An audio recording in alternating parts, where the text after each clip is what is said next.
The winter wind that howled down from the granite peaks of the Bitterroot Range carried the scent of coming snow and the biting metallic taste of iron, a harbinger of a storm that would bury the valley floor in white silence. Lynn stood at the edge of the timberline where the dense pine forest gave way to the open, wind-scoured clearing of the homestead, her body a fragile anchor against the gale that threatened to sweep her away like a dried leaf. She wore a dress of coarse gray cotton, tattered at the hem and wholly unsuited for the brutal Montana winter, the fabric clinging to her frame like a second shivering skin that offered no defense against the dropping temperature. Her boots were cracked leather, stuffed with rags that had long since soaked through, leaving her toes numb and foreign to her own senses, while a thin wool shawl, frayed and smelling of wood smoke and desperation, was pulled tight around her shoulders. She had been walking for hours, or perhaps days. Time had lost its linear meaning, dissolving into a rhythmic cycle of placing one foot before the other, driven only by the primal, gnawing emptiness in her stomach that felt less like hunger now and more like a hollow cavity where her life used to be.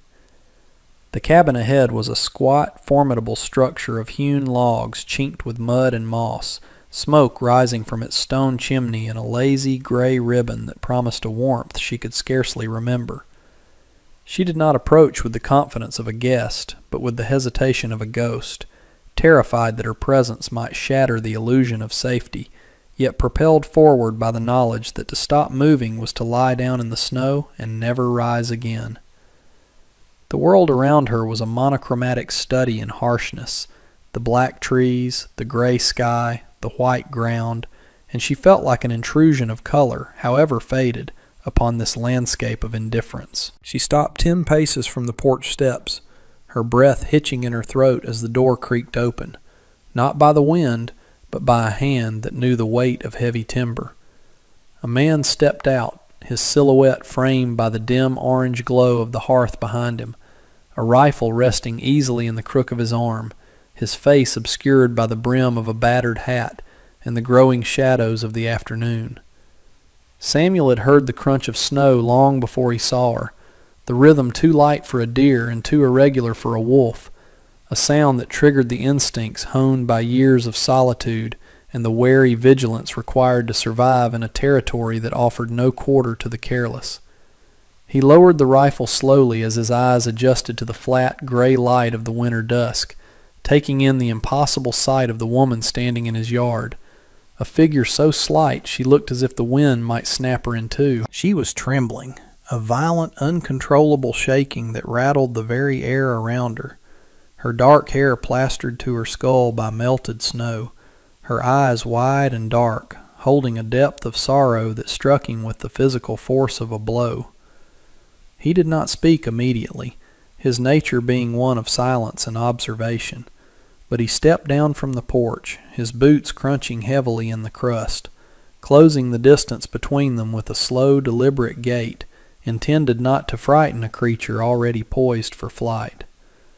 Lynn watched him come, her heart hammering against her ribs like a trapped bird, her frozen fingers fumbling within the folds of her shawl to retrieve the one thing she had left, the last tether to a life that had been stolen from her. When he was close enough that she could see the scars on his knuckles and the weary lines etched around his mouth, she extended her hand, her palm opening to reveal a simple gold band that caught the dying light, a circle of warmth in the freezing air.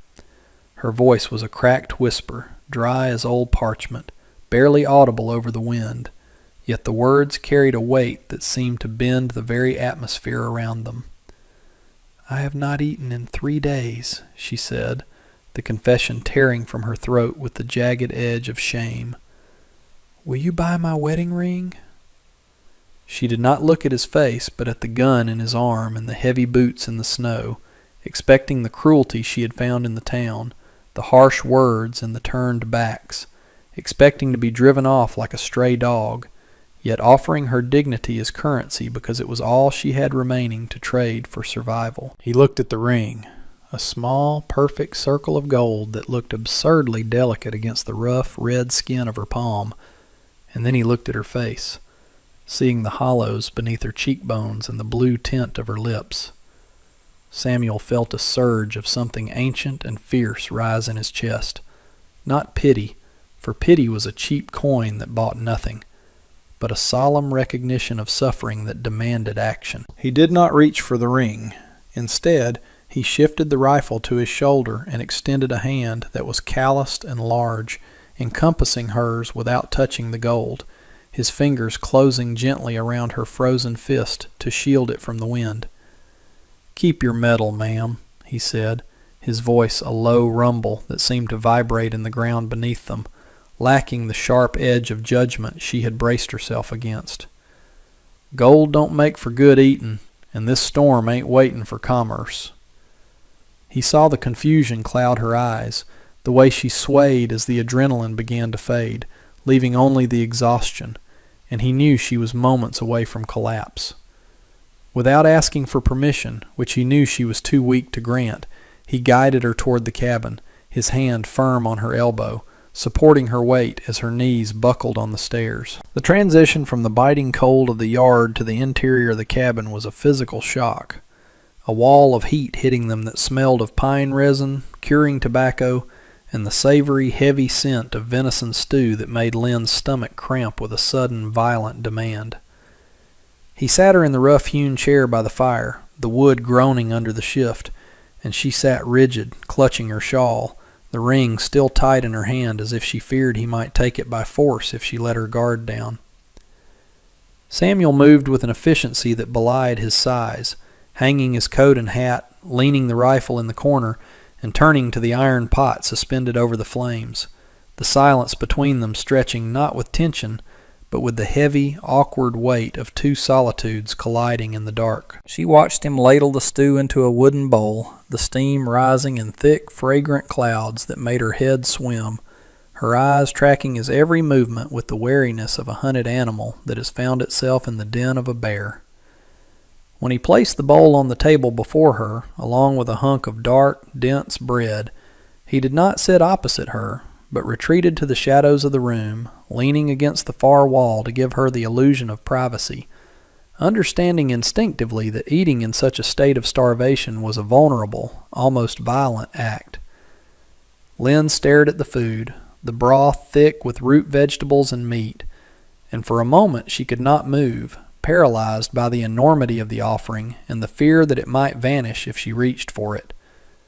Then, with a trembling hand, she lifted the spoon, the metal clicking against her teeth as she took the first sip, the heat spreading through her chest like liquid fire, thawing the ice that had settled in her marrow. She wanted to devour it, to shovel the food into her mouth until the pain stopped, but she forced herself to eat slowly, measuring each bite, preserving the last shreds of her dignity in front of this stranger who watched her from the dark. Tears pricked at the corners of her eyes, hot and unbidden, not from sadness, but from the overwhelming relief of the warmth and the taste of salt and fat, flavors she had thought she would never know again. Samuel watched her, noting the way she held herself, the straightness of her spine despite her exhaustion, the way she wiped the corner of her mouth with a fastidious, elegant gesture that spoke of a life before this hardship.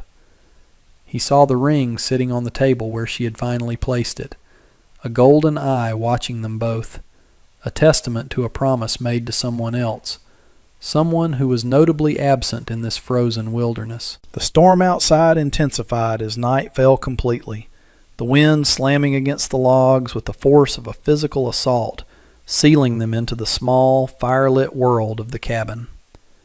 Lynn finished the meal and pushed the bowl away, the lethargy of digestion warring with her anxiety, her body heavy and soft with warmth.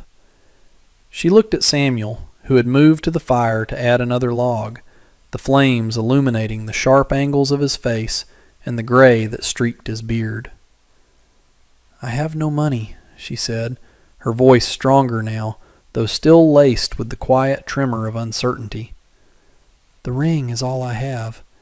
If I stay, I must pay." She pushed the gold band across the rough grain of the table toward him, a gesture of stubborn pride that refused charity even in the face of death. Samuel looked at the ring, then at her, his expression unreadable, his eyes reflecting the dancing flames. "You think the snow cares about your gold?" he asked, his tone not mocking but weary, as if he were explaining a simple truth to a child. "You step out that door tonight, you die. That ain't a trade I'm willing to make." He picked up the ring, not to keep it, but to weigh it in his hand, feeling the warmth it had stolen from her skin. He walked over and placed it gently back in her palm, closing her fingers over it with a deliberate slowness. "Put that away," he commanded softly. "You ain't paying for your life here. Not with that."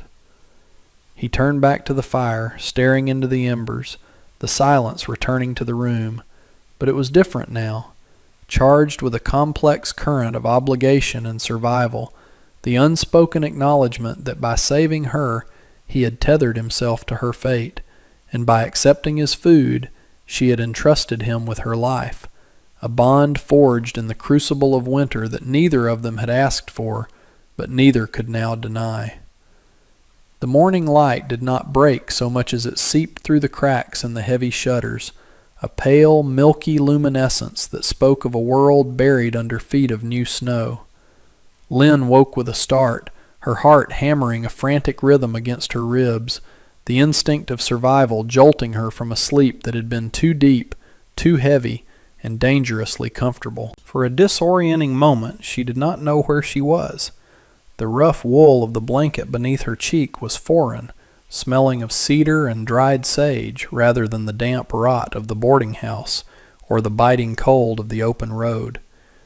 She sat up, the movement stiff and aching, her joints protesting the sudden warmth after days of freezing, and saw Samuel standing by the cast-iron stove, his back to her, a silhouette of quiet industry against the gray light. He was making coffee, the rich, bitter aroma filling the small space and making her mouth water with a memory of mornings from a life that felt centuries dead. She watched him, paralyzed by a sudden, crushing wave of shame. Shame for her weakness, for her intrusion, and for the debt she was accruing with every breath of warm air she inhaled. She moved to rise, her hands smoothing the tattered gray dress in a futile attempt to make herself presentable, to look less like the beggar she had become and more like the woman she had once been. When her feet touched the floorboards, the sound was slight, but Samuel turned, his movements slow and deliberate. He did not smile, nor did he offer a greeting that might require a response she did not have the energy to construct. Instead, he simply gestured to the mug on the table, a ceramic vessel that looked small in his scarred hands. Lynn approached the table, feeling the heat radiating from the stove, and realized with a pang of terror that the storm had sealed them in. The windows were blocked by drifts, the world outside reduced to a muffled silence. She was trapped here, with this stranger who had seen her at her lowest, and the realization made her fingers tremble as she reached for the coffee. She wanted to ask him when she could leave, when the road would be clear, but the words died in her throat, choked off by the terrifying knowledge that she had nowhere to go, no home waiting for her, only the judgment of a town that had watched her starve. The day passed in a series of quiet, heavy hours, the silence of the cabin punctuated only by the popping of sap in the firewood and the low whistle of the wind that still prowled around the eaves like a frustrated beast. Lynn tried to make herself useful, driven by a desperate need to earn her keep, to prove that she was not merely a mouth to feed, but a pair of hands that could work. She reached for the broom standing in the corner, her intent to sweep the floorboards that were already clean, but Samuel stopped her with a look, not of anger, but of a profound, weary understanding. "Sit," he said, the single word carrying the weight of an order that was also a kindness. "You ain't got the strength for chores, and the floor don't need tending." He was mending a harness, the leather creaking in his hands as he worked the awl through the tough hide, his focus absolute. Yet Lynn felt his awareness of her, a constant, heavy pressure. She sat by the fire, her hands idle in her lap, a sensation that felt sinful after years of relentless toil. She found herself staring at the ring on her finger, twisting the gold band until the skin underneath turned red. It was the only thing she had left of Chin, the only proof that she had been loved, that she had been part of a whole. To sell it would be to erase him completely, yet keeping it felt like a selfish indulgence when her stomach was full of another man's bread. She looked at Samuel, at the gray in his beard and the deep lines etched into his forehead, wondering what ghosts lived in this cabin with him, what losses had carved that look of permanent solitude into his face. He offered no explanations, told no stories, and asked no questions, a restraint that was both a relief and a torment. The intimacy of the small space was suffocating, the sound of his breathing, the scrape of his boots, the way the firelight cast their shadows together on the wall, forcing a proximity that stripped away the social distances she had always relied on for protection. She was a widow, a foreigner, a woman with nothing, and he was a man who owed her nothing. Yet here they were, bound together by the snow and the simple, brutal fact of survival. It was mid-afternoon when the silence was shattered, not by the wind, but by the jingle of sleigh bells. A cheerful, discordant sound that cut through the somber atmosphere of the cabin like a knife. The sound grew louder, accompanied by the heavy snorting of horses and the crunch of runners on packed snow. Lynn froze, her eyes widening in panic, the blood draining from her face as the old terror returned, the fear of the respectable people who had looked through her, then at her, and finally down on her. She stood up abruptly, looking for a place to hide, a corner where she could make herself invisible, but the cabin offered no concealment. Samuel did not startle. He merely set the harness down on the table with a deliberate thud and rose to his full height, his eyes moving to the rifle that leaned by the door. He did not pick it up, but his proximity to the weapon was a statement in itself. A heavy fist pounded on the door, shaking the frame, followed by a voice that was loud, confident, and dripping with a false conviviality that made Lynn's skin crawl. "Samuel, you in there? The pass is clear enough for a cutter. Thought I'd check on the livestock. And I heard a rumor in town, something that concerns the law."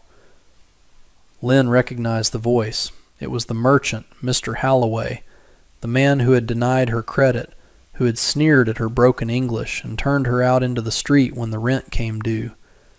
She shrank back against the hearth, pulling her shawl tight, wishing the floor would open and swallow her. She saw Samuel look at her, a brief, assessing glance that took in her terror and the way she clutched her ring, and his expression hardened, the lines around his mouth deepening into a granite resolve. He walked to the door, not with haste, but with the heavy, inevitable momentum of a glacier, and through the latch, opening the barrier between the sanctuary of the cabin and the judgment of the world. The cold air rushed in, carrying the scent of horses and tobacco, and framed in the doorway stood Halloway, wrapped in a buffalo coat, his face flushed with cold and self-righteousness. Behind him, two other men from the town sat in the sleigh, watching with narrowed eyes. Halloway's gaze swept the room, bypassing Samuel to land squarely on Lynn, a predatory smirk curling his lips as if he had found a lost coin in the dirt.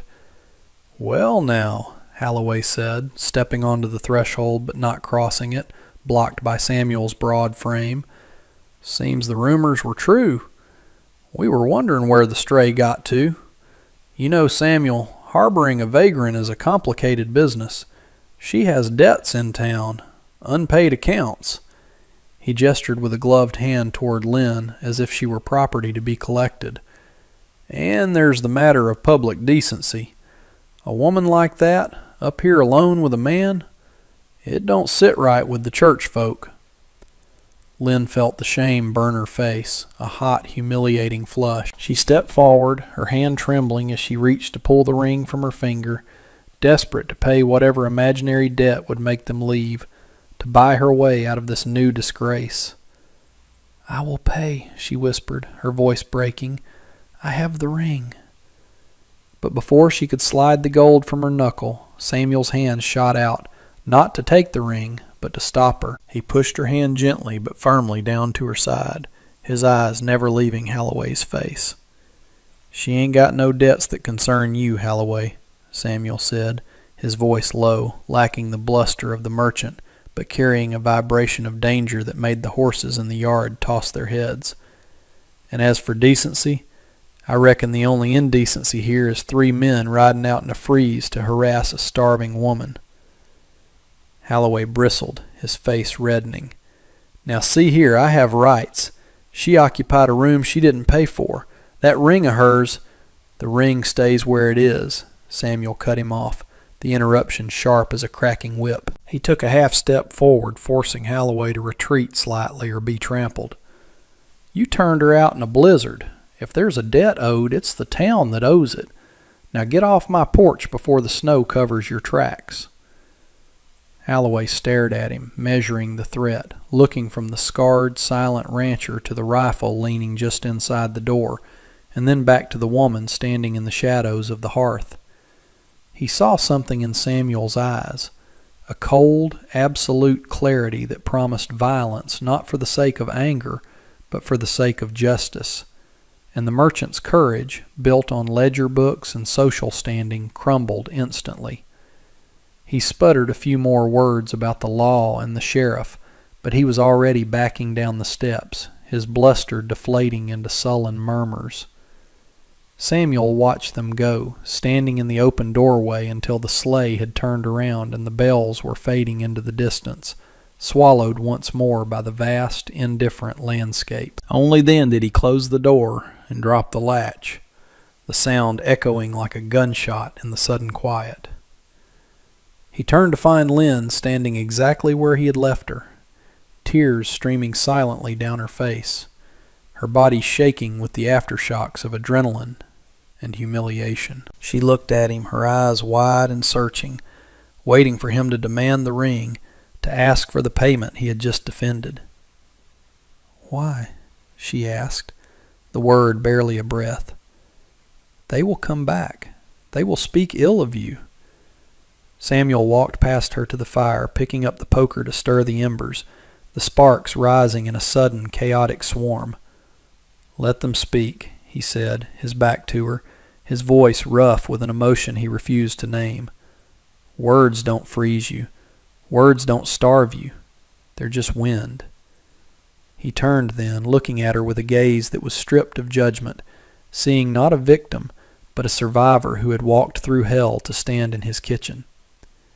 "You kept that ring when you were starving," he said quietly. "You ain't losing it to a man like that. Not while I'm standing here." The evening settled over the cabin with a weight that was different than the nights before. The tension of the storm had been replaced by the tension of the unsaid, the air charged with the shift in their reality. Lynn sat at the table, her hands wrapped around a mug of tea, the ceramic warm against her palms. The encounter with Holloway had broken something open inside her, a dam of reserve that she had built to survive the months since Chen's death. She began to speak, not looking at Samuel, but at the dark window where her reflection floated like a ghost. She spoke of the shop they had owned, the smell of spices and dry goods, the way the town had smiled at them when they had money, and how those smiles had turned to snarls when the sickness took Chen. She spoke of the debts Holloway had claimed, fabricated fees, inflated prices, the systematic stripping of everything she owned until she was left with only the dress on her back and the ring on her finger. It was a purging, a confession of the indignities she had suffered, spoken in a voice that gained strength with every sentence, fueled by the warmth of the fire and the silent, granite presence of the man who sat across from her. Lynn told him of the ledger books Holloway had manipulated, adding zeros where none belonged, charging her for the air she breathed and the grief she carried, turning her mourning into a debt that could never be paid. She spoke of the nights spent shivering in the drafty room behind the dry goods store, listening to the townspeople laugh in the saloon while she counted grains of rice, terrified that the end of her supplies would mean the end of her dignity. Samuel did not interrupt, nor did he offer the hollow comfort of platitudes. He simply sat, his hands resting on his knees, his eyes fixed on the flames as if reading the truth of her words in the burning wood. When she finally fell silent, the only sound in the room was the settling of the logs and the wind, which had lost its howl and settled into a low, mournful hum. Lynn looked down at her hands, the ring glinting in the firelight, and felt a sudden, terrifying vulnerability, for she had laid bare the depth of her shame, the reality of her reduction from a wife and partner to a beggar on the edge of the wilderness. She waited for him to judge her, to see her as the town saw her, a burden, a failure, a woman who had let herself be stripped of everything. But when Samuel finally spoke, his voice was a low rumble that seemed to come from the earth itself. "A wolf don't apologize for surviving the winter," he said, shifting his gaze from the fire to her face, his eyes dark and unyielding. "And a woman don't owe a man for the right to breathe. You walked through a blizzard to keep that ring. That ain't weakness, ma'am. That's iron." He reached out, not to touch her, but to push the heavy iron kettle back over the heat, a gesture of domestic continuity that shattered the idea of her imminent departure. "You ain't going back there," he stated, not as a question or an offer, but as a fact as undeniable as the mountains outside. "The snow is too deep, and my horses need tending. You can earn your keep here, if your hands are willing, but you won't be buying your life with gold. That ledger is closed." The storm broke sometime in the gray hours before dawn, the violence of the wind replaced by a stillness so profound it woke them both with its sudden absence. When Lynn opened the door, the world had been remade. The grime and mud of the previous days were buried under a pristine, blinding sheet of white that stretched unbroken to the horizon, erasing the road, the fences, and the scars of the land. The air was razor sharp, cold enough to freeze the breath in her lungs instantly, but the sun was rising, casting long blue shadows across the drifts and turning the ice crystals on the trees into diamonds. She stepped out onto the porch, wrapped in the heavy wool coat Samuel had wordlessly handed her, and felt a strange, terrifying sense of liberation. The town was gone, cut off by miles of impassable snow. The debts, the whispers, the cruel eyes of the merchant, they belonged to a different world, one that could not reach her here. Samuel was already in the yard, shoveling a path to the barn, his breath clouding in the air, the rhythmic scrape of the shovel against the wood the only sound in the vast silence. He did not look up as she descended the steps, her boots sinking into the fresh powder, but he paused when she reached the barn door, leaning on the handle of the shovel to watch her. She did not cower this time, nor did she offer him the ring. Instead, she walked past him into the dim, hay-scented warmth of the stable, where the horses shifted and nickered at her approach. She found the pitchfork leaning against the wall, the wood smooth and worn from years of use, and she picked it up, feeling the weight of it, the reality of the work that lay ahead. It was not a gift of charity. It was a sharing of the burden, a silent contract forged in the aftermath of the storm. As she began to toss the hay into the stalls, the gold band on her finger caught a stray beam of sunlight filtering through the loft, flashing not as a currency of desperation, but as a symbol of the life she had refused to surrender. Outside, Samuel resumed his shoveling, the rhythm syncing with hers, two solitudes moving together in the quiet morning, bound not by words or debts, but by the simple, enduring act of staying alive.